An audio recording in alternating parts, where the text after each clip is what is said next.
Every year, 700,000 to 900,000 residential burglaries happen across the U.S. Of those, roughly 250,000 happen while the occupant is home. Among those 250,000 home invasions, 70,000 are committed by complete strangers. When the topic of horror movies is brought up, oftentimes the question of which is the scariest is brought to the forefront of the conversation. Why would it not be? That is the entire point of the genre. With that question in mind, answers will certainly vary. The most obvious difference when it comes to these answers is age and generation. Someone in their 50s will certainly have a different answer than someone in their 20s. Now, these subtle disputes are merely the byproduct of the times. With this, we find that almost every 10 years or so, there is a horror movie that grabs audiences by their core and impacts them for the rest of their lives. These films go on to define their respective decades. Of course, I'm talking about titans of industry. You have The Exorcist, which crippled entire households in the 70s.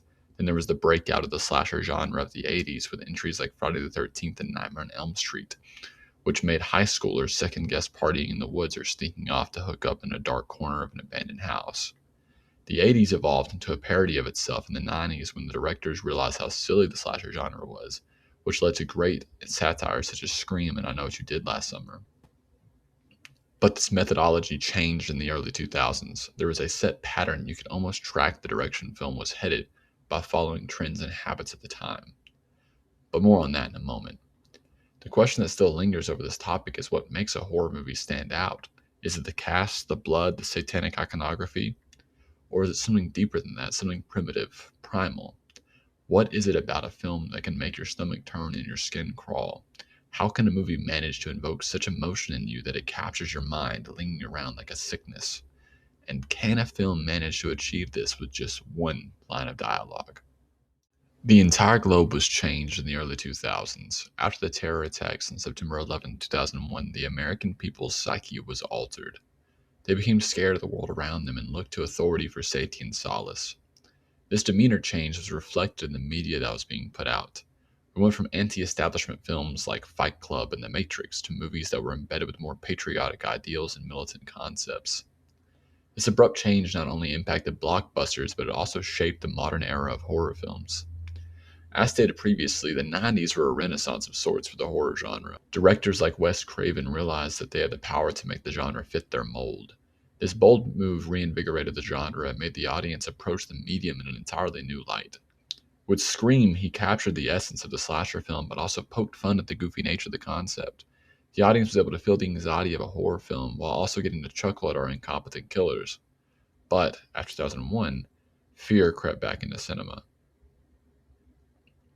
A new era of horror film developed where we found our protagonists bound and tortured by unknown assailants. The core concept was the fear of the unknown and the impact of being utterly helpless. New age directors such as Eli Roth brought out films like Hostel, and James Wan introduced us to John Kramer and Saw. This new wave of horror reflected the anxiety of everyday Americans. These were uncertain times. People did not know who to trust, and worst of all, people could not even feel safe in their own homes. This development turned the focal point of the supernatural towards the deadliest thing of all: humans. Our characters did not investigate some haunted burial ground or read some evil demonic book. They were simply living their everyday lives, and that brought about their grisly fate. Finally, from this new era, in May of 2008, The Strangers hit theaters. On a budget of $9 million, director Brian Bertino wrote and directed what would become one of the greatest home invasion films of all time. The story takes inspiration from the real-life Manson family Tate murders and Bertino's real-life experiences with a group that was committing burglaries around his hometown when he was a child. Bertino said, "As a kid, I lived in a house on the street in the middle of nowhere.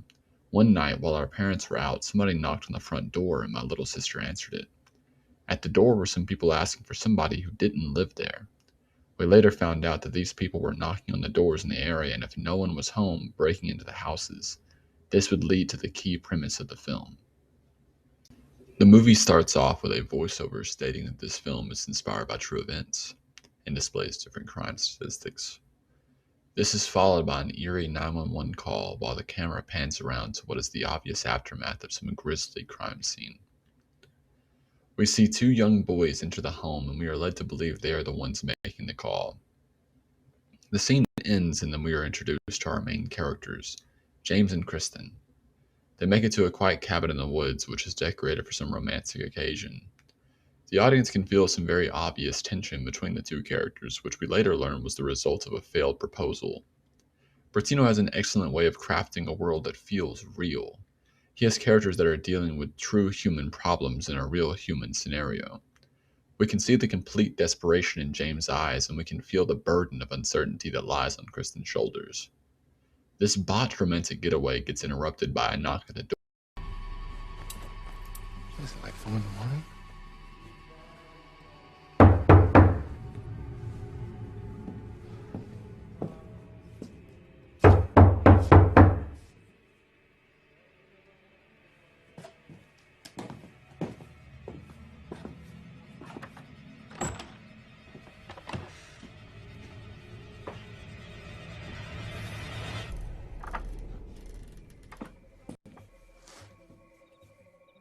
Hi.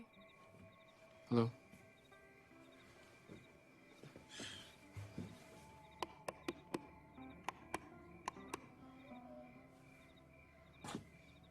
Is Tamara here?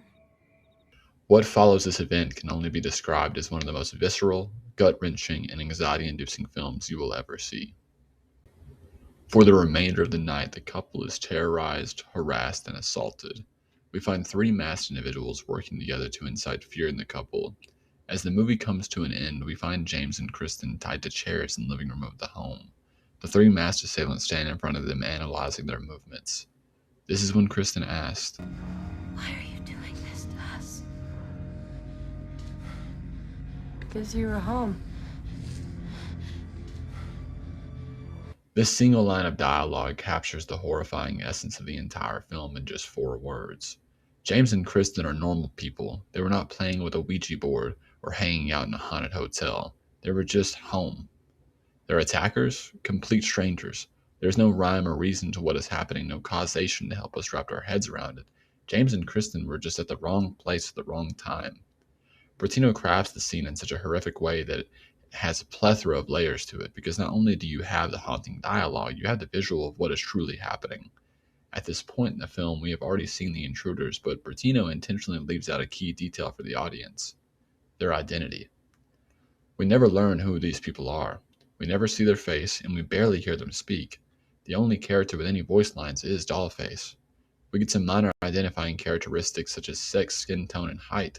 Beyond that, the audience has no idea who has been terrorizing our protagonists. The intention behind this is to convey the overall message that this could be anyone: your friend, neighbor, co-worker, bartender, etc. What makes this so frightening, however, is not the fact that we saw what James and Kristen went through. It's the fact that James and Kristen did what they were supposed to do.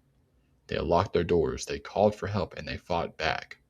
So it is not just Kristen who is crying out, it is the audience as well. So when Dollface answers, it is not just a chill up our spine. We feel the gravity of the situation. We are now in James and Kristen's shoes, because the reality is that could be any one of us. All because they were home.